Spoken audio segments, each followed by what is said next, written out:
Hello and welcome to my new YouTube channel, Sam's Literary Adventure. My name's Sam and I thought we'd kick things off by doing a bit of a get to know you video. So I asked over on my Instagram stories if anyone had any questions that they wanted to know about me, book related, personal, anything really. And yeah, you guys didn't let me down. I got loads and loads of fantastic questions. So I thought let's go through them together today.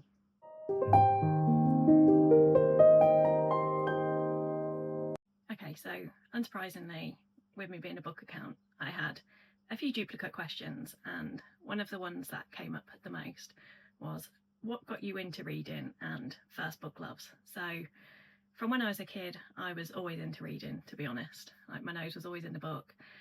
Yeah, I was just one of those kids. I was just happy to be inside. I was happy to be reading. You know, I'd always sort of read beyond my age, humble brag.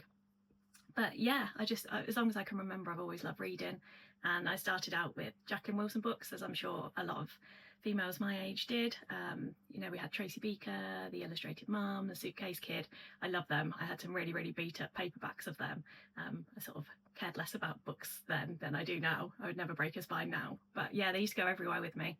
So when we'd go on holiday as a kid, they'd always come on the plane.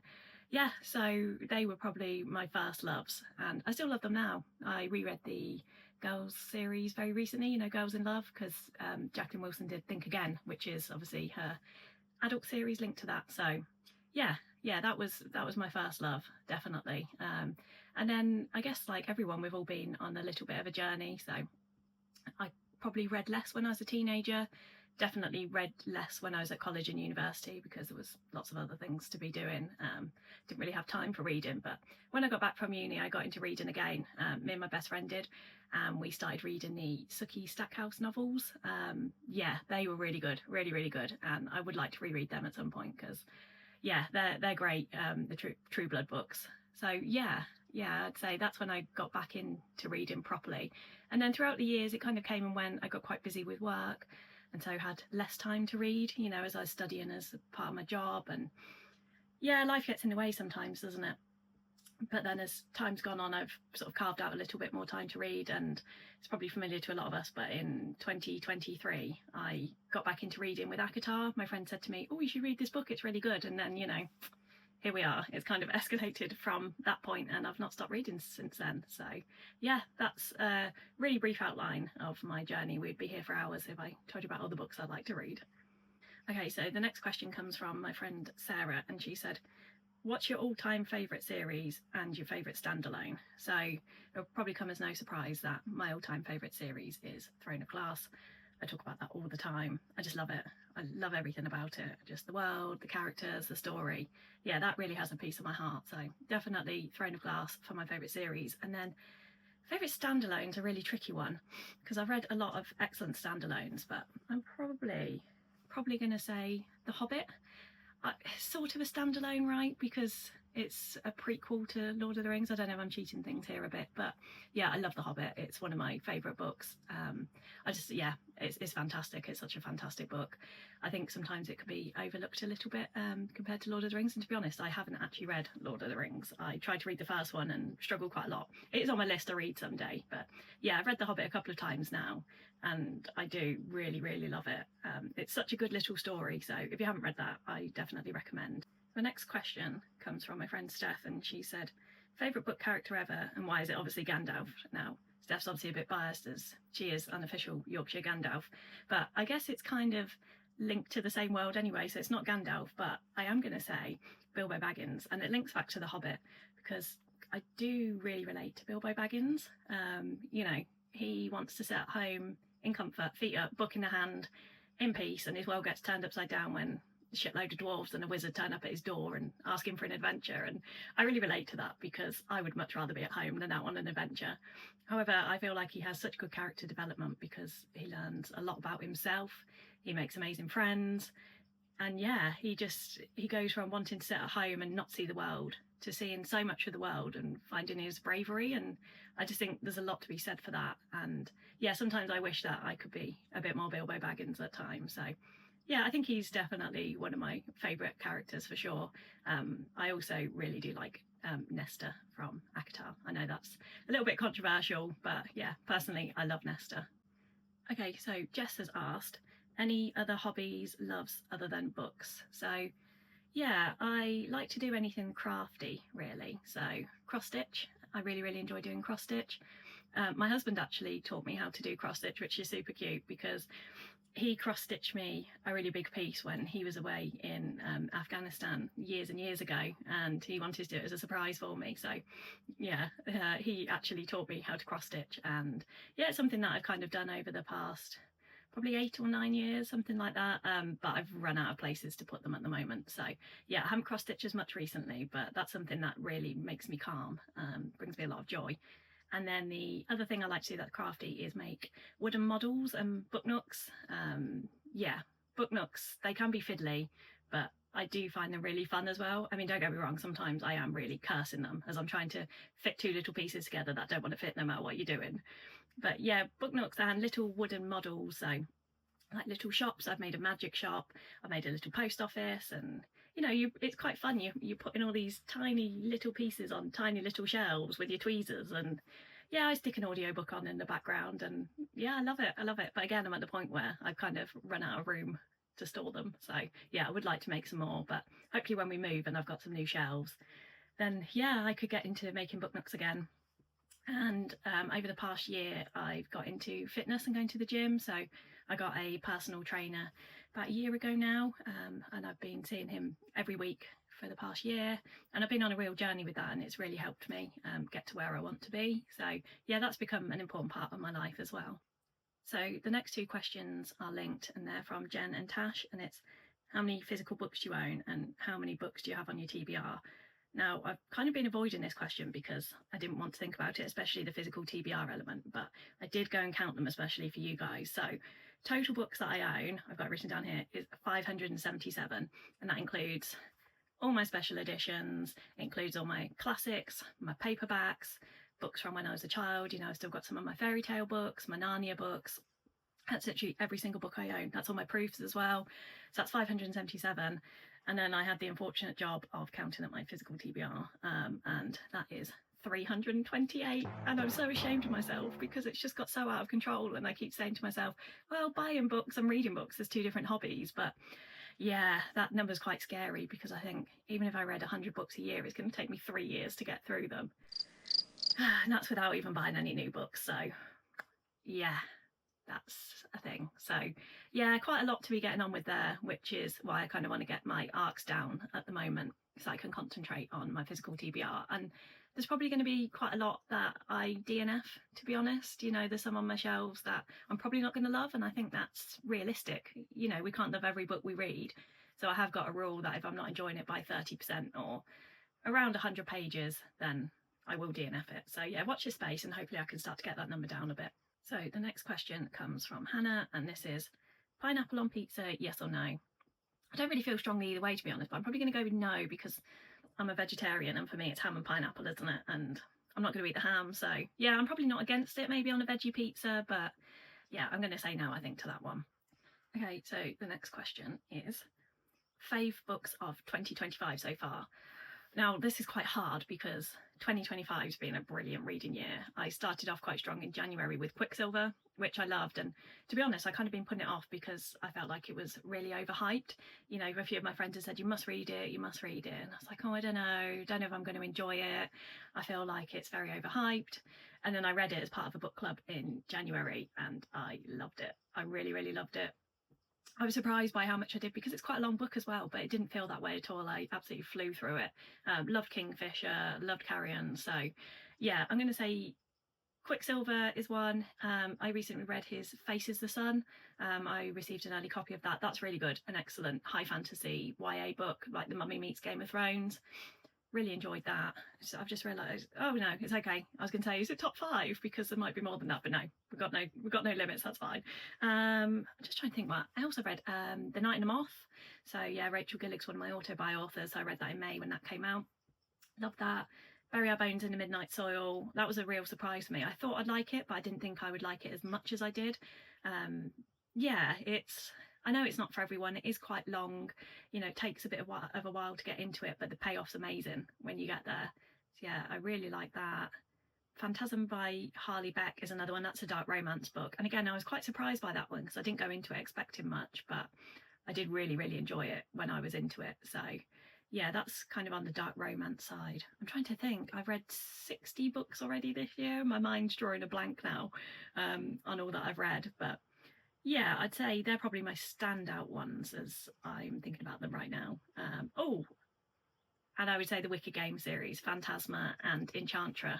I really, really enjoyed them as well. I read them really, really quickly, you know, in quite quick succession. I read the first one. I thought, oh, let's give this a go. Loved it. Straight into the second one. So yeah, I will do a proper video, I think, on some of my favourite reads of 2025 so far. So do keep an eye out for that one. I've got a couple of linked questions here. So I've got from Danny, do you prefer sweet or savoury snacks? And I'm definitely going to say sweet. I mean, don't get me wrong, I do love crisps. Crisps are probably my favourite savoury snack, but yeah, I'm a chocolate girl. I love all kinds of chocolate, and that links into Chloe's question, which is your favourite type of chocolate. Anything chocolate orange, to be honest. So I love a classic Terry's chocolate orange, but twirl oranges are a good one as well. I know they're kind of a little bit underrated, I would say. You don't really hear people talk about them, but they obviously came out as a special edition years ago, and I was so chuffed when they kept them on permanently. So yeah, that's my favourite chocolate. I've got another question from Danny here, so thank you, Danny, for asking me a few questions. What's a book that you think is criminally underhyped and one that's overhyped? So I'm actually going to say for underhyped, The Priory of the Orange Tree. I know it gets talked about a lot, but I think that's more in the context of people saying, oh, it's been on my TBR for ages and I'm really scared of it. Oh, it's such a big book. But it is a big book, but it's an amazing book at the same time. So yeah, I feel like it gets talked about, but not necessarily for the right reasons. Like the world building's excellent, the characters are fantastic. Samantha Shannon's writing is just sensational. So yeah, I think I'm going to say Priory of the Orange Tree is quite an underhyped one because people probably have it on their shelves, but they just haven't got around to reading it. So yeah, if you have got it on your shelf, then I really, really encourage you to read it because yes, it's high fantasy, but it's just the story's told in such a wonderful way that you really relate to the characters and you're really rooting for them. So yeah, Priory of the Orange Tree, I'd say. And then for overhyped, I'm afraid it's going to have to be Powerless by Lauren Roberts. It just wasn't for me. Like, reading's very subjective, and you know, if it's one of your favourite books and it was for you, then I'm absolutely thrilled for you. I really am. But for me, I think it's massively overhyped. I don't really get it. I buddy read the first one and stuck with it because it was a buddy read, but honestly, I kind of wish I'd DNF'd it. I just didn't get on with it. I didn't get on with the writing and I didn't get on with the characters. So yeah, sorry guys, but it's got to be Powerless. Okay, so the next question is from Laura, and she says, who deserves a redemption arc more, Dane or Tamlin? So that's quite a tricky one because I don't particularly like either of the characters, but I'm probably going to go with Dane just because I like him maybe a little bit more, and I do feel like perhaps a lot of what he did was due to his dad. But yeah, I mean, I don't particularly like him as a character, but I dislike Tamlin a lot more. And I know that people want a Tamlin redemption, but to be honest, I don't really want that. I think he did an awful lot of bad stuff, and I'm not going to go into it here because that could be an hour-long video in itself, and I don't want to give any spoilers for people that haven't read the ACOTAR series. I know there's a lot of people that still haven't, but yeah, Tamlin is just not a nice character, I don't think, and I don't particularly want to see him get a redemption arc. I think he probably will. I think, you know, if we've got 2 to 3 more ACOTAR books to come, I think it's probably likely that we will see a bit of redemption from him, but it's going to take a lot for me to start liking him again. So the next question is a personal one again rather than a bookish one, and that is, what is your day job? So yeah, unfortunately my day job is quite boring compared to doing anything to do with books, but I work in financial services. So I work for a financial advisor, and the financial advisor gives pensions and investments advice, and I basically work behind the scenes to do the technical work, the reports and the research. Again, it's not really what I want to do, but you know, it pays for all the books, so at the moment I can't really complain too much. I also study at university, so I've just finished my second year. I was doing that full-time and working part-time, but we've had a bit of a change of situation and we're going to be buying a new house, which means I've gone back to work full-time. And so I've got to defer uni for another year, but I do English literature and creative writing at uni, and that's where my passion lies. That's what I really want to do. So yeah, it won't be forever what I'm doing, and like I say, it funds the books for now, so that's absolutely fine. Okay, so the next question we have is, if you could live in a magical world, what creature would you be? And I think I would have to be the Sorial from ACOTAR, because like the Sorial, I love to gossip, I love to spill the tea, and I just really relate to the Sorial a lot. You know, floating around Prithian, just having a good time, might get a new cape, you know, get to stir some shit up, you know, have a little gossip. Yeah, so I think I'd like to be the Soriel. I can see myself being the Soriel. I relate to them quite a lot. So this next question comes from my best friend Laura. Would you rather marry Tamlin or pet a whale? And the context behind pet a whale is that she knows I'm really, really scared of whales. It's a whole thing. It's not logical. I already know that. You know, fine. We all have irrational phobias. So yeah, thanks for that, Laura, because she knows I also hate Tamlin. But I think I hate whales more. I can't even look at whales. Like, I couldn't get in the sea and touch one. So yeah, I'm gonna have to marry Tamlin and just say, thank God he has a big house, right? Another brilliant question here, which is, who do you think would win in a fight, Cassian or Asriel? And I thought maybe Cassian, because he's so big and he's so powerful, so he's got the strength on his side. However, I do think Az would be a lot quicker. He's also strong and he's got his shadows to help him out. So I think it would be quite a fair fight, and I think it'd be quite close, but I am probably going to go with Asriel for that one. So the next question is another good personal question, and that is, what pets have you got? So we have got 4 cats. They're our whole world. They're our precious babies. We are crazy cat people and we're absolutely fine with it. They're so spoiled. So we've got 2 girl cats and we've got 2 boy cats. So we got Molly and Arthur first. They were our first 2 rescue cats. They came together. We had them for about 18 months, 2 years, and then we decided to get them a friend. And that's when we rescued Lily. And Lily is a little sasspot. She will bite if provoked, but we love her so much. Even with all her sass, you know, we love her to bits. And then we got George the kitten last year. So we got him when he was 8 weeks old, and he's actually just turned 1. So yeah, he loves to wind the other cats up, but they all get on so well. They all have little clubs, like they all hang out in different rooms of the house together. The boys really, really love spending time together. They groom each other, and yeah, we love our cats so much. They really are precious to us. We did have 2 guinea pigs as well until quite recently, when unfortunately we lost Mary to old age, which was really sad. We didn't want Pippin to be on her own, but we weren't in a position to get any more piggies. So yeah, we managed to rehome Pippin so that she could live out the last little bit of her life, because they were both quite old. They were 5 when Mary died, and that's probably, you know, a good age for a guinea pig. So yeah, unfortunately we've lost the piggies. They were really cute. They were really good fun. We loved having them. They were kind of our first bigger pet. We used to have a little tiny hamster called Ray. She was about this big. She was a little tiny dwarf hamster. So the guinea pigs were quite a step up from Ray. And then yeah, we got the cats, and we used to say cat TV because the cats used to sit and love to watch the guinea pigs, because the guinea pigs lived inside. Yeah, so everyone was friends. I think the cats were actually more scared of the guinea pigs, to be honest. So yeah, it was sad when we lost the piggies, but yeah, we still have our hands full with the 4 cats. So I've got another question here from the lovely Danny, and she has asked, what are your favourite genres to read? I'd say probably mostly romantasy. But I read anything, to be honest. That's the life of a mood reader, to be honest, isn't it? So, you know, I'll read thrillers, I'll read contemporary, read a bit of historical fiction, I read dark romance. Yeah, anything really. I would say probably mostly romantasy, YA and dark romance. Okay, so Bella has asked, what's your favourite colour? And definitely pink. I would have an entire house of pink if I could, but you know, my husband sort of lets me have it in some rooms. We've got a pink bathroom and I've got pink in the spare bedroom, but yeah, I think he draws the line at having pink everywhere in the house, to be honest. But yeah, I love pink, baby pink in particular.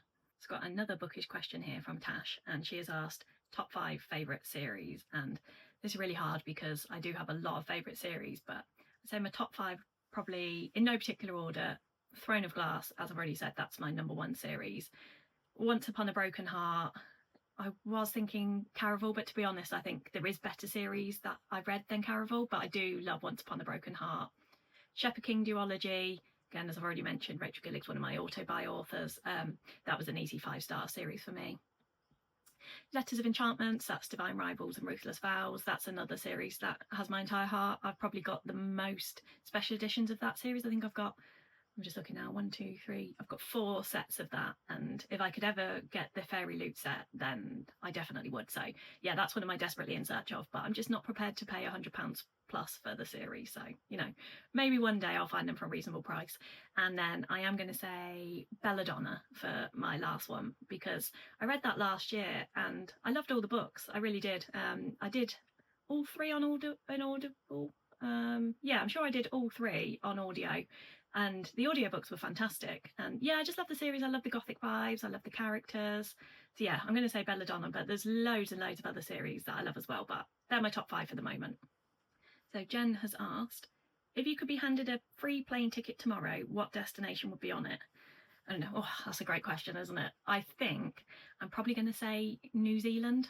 I was thinking India because I've always wanted to visit India, but I think I'm going to say New Zealand because I really want to go to Hobbiton. That's the main motivating factor for saying that. And yeah, we've got family friends out there and we've never been able to visit because it's quite expensive for the flights. Yeah, it just looks beautiful. It looks like a really amazing place to visit. So I think if I could get a free plane ticket, then I might as well make the most of it and go as far as possible, right? So yeah, I think New Zealand. So if anyone wants to buy me a plane ticket to New Zealand, then, you know, let me know. So next question is, what things do you like to read when you're in a reading slump? Yeah, I get slumpy quite often. I don't know if that's because I'm a mood reader or if I tend to read too much of one thing, like I might read too much dark romance or I might read too much YA and then I put myself into a slump. But one of the things that works for me is reading a good thriller. I think because I used to read quite a lot of thrillers. You know, I don't read as many now as I used to do, but they are really good because you get hooked. Well, if you've got a good one, that is, because you're getting hooked and you're getting drawn into the story. For me, they're quite a quick win. So one I read recently that I really enjoyed was The Retreat by Mark Edwards. He's probably one of my go-to thriller authors. They're all on Kindle Unlimited, and then if you've got an Audible subscription as well, you can listen to them, which is, it's amazing, to be honest, because you've not got to use a credit. But yeah, The Retreat was a really, really good one, and that got me out of my slump because I read it so quickly. But yeah, I would say probably a thriller if I want to read something new or reread a favourite. So recently I've just started rereading the Throne of Glass series, and yeah, I think something, you know, that is guaranteed to get you out of a slump because you've read it before and you know you love it, and it's almost like you know what to expect, so there's no anxiety with that, really, is there? So yeah, thanks for that question, Danny. I love questions like that, and I love to know what people do when they're in a slump, so maybe that helps, maybe it doesn't, I don't know. Okay, penultimate question here, and it's a random one, which I love. I was hoping I'd get some random ones, and that is, do you eat olives? And yes, I do. I know they're an acquired taste, and I know you haven't asked, but my favourite olives are the ones from Nando's. Now, my husband, he wasn't an olive eater. I always said to him, do you want to try? No, I don't want to try. They're disgusting. Then I made him try Nando's one, and he loves them now. And he eats olives quite a lot now. But yeah, whenever we go to Nando's, we always share a bowl of them. So yeah, I'm also an olives on pizza kind of girl. So, you know, do what you want with that. And then the final question is, what's the one book you'll never stop recommending? And I'm going to cheat a little bit here because it's actually 2 and it's a duology, and that is The Shepherd King. When I see people saying, oh, this is on my TBR, or oh, I'm thinking about reading this, I always say, just do it, because it's a fantastic series. It's gothic, it's lovely, the magic system's brilliant, the characters are brilliant. Yeah, always recommend The Shepherd King. And I read One Dark Window and thought, this is amazing, I love this is one of my new favourites. And I thought, Two Twisted Crowns is never going to be as good as this, like how's it going to stack up to that? And then I read Two Twisted Crowns and I was like, well, how can it be 6 stars if One Dark Window was 5 out of 5? This is 6 out of 5. So I always say to people, One Dark Window is 5 out of 5 and Two Twisted Crowns is infinity out of 5. So yeah, a really, really good series. The books aren't too long. Yeah, I really, really recommend that. So sorry, I've cheated there a little bit by picking 2 books rather than 1. But yeah, I hope you don't mind. So yeah, there we are. I hope that you've enjoyed finding out a little bit more about me. This is the first extended chatty video I've done, so I hope it's been okay. Yeah, it's super nervous doing things like this, but yeah, thank you very much for asking me all of the questions. I really appreciate it, and you've asked some great ones there. So yeah, thank you very much, and I will be back for another video soon. Bye!